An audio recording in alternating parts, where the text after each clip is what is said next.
Okay, shalom family. Hallelujah. Enjoying this beautiful day out here. All esteem to Yahuwah. Just wanted to talk to y'all today. It's a word Yahuwah placed on me a couple days ago regarding a word against self-condemnation. A lot of us are putting things on us, restraints on us that the Ruach did not place upon us because we're confused. There's so many different doctrines out here. There's so many people preaching different things that are actually outside of the Ruach because they don't know the Ruach. They've plateaued on baseline Torah, so it's prevented them from elevating in the commands of the Ruach, which ultimately is what was going to allow you to elevate on the ancient path. So let me give you an example. Shaul says in Romans 8, there is now therefore no condemnation for those who walk not according to the flesh, but according to the Ruach. Right? What does he mean by that? He means that at a certain point, you have to obviously stop walking according to the flesh, which is ultimately what baseline Torah is there for. It's a guide, right? It's like how he talks about earlier in the book of Romans. It's a schoolmaster that points you to the ways and the instructions of the Ruach. However, there are people who plateau in their walk because they feel like they've got that down and they feel like they're better than the old men than they used to be. So once the Ruach gives them an elevated commandment that pushes them outside of their comfort zone, they end up disobeying it. They end up condemning that word. Oh man, that's where's that in Torah? That's against Torah. But again, because they're not sensitive enough to the Ruach to understand these things, right? They end up coming off the path.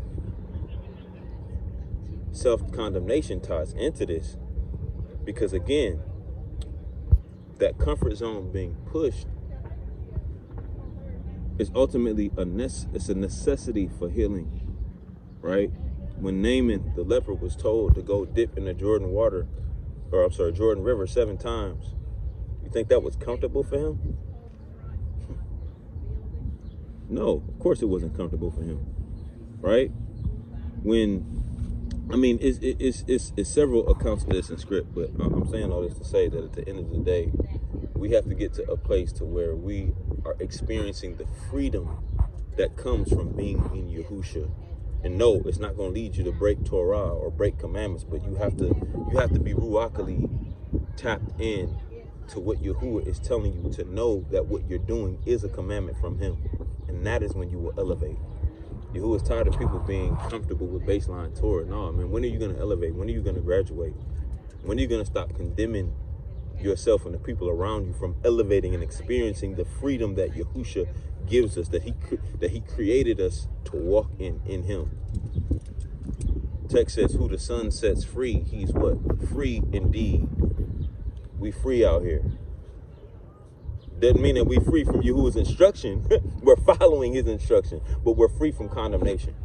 We're free from self-condemnation. We're free from sin. We're free from jealousy, right? We're free from lust. We're free from envy.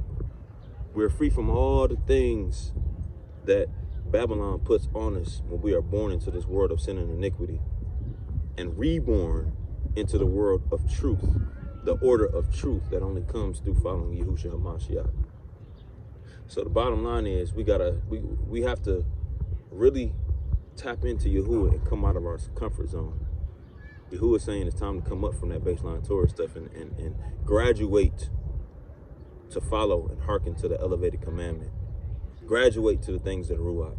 Don't be like the young rich ruler who, when he was given a commandment that was uncomfortable for him, he like, I'm gonna hold on to my possessions, my things, and not obey the instructions of the Ruach. He plateaued, right? He was comfortable. He was comfortable. Yahuwah was saying, don't get comfortable. Shalom.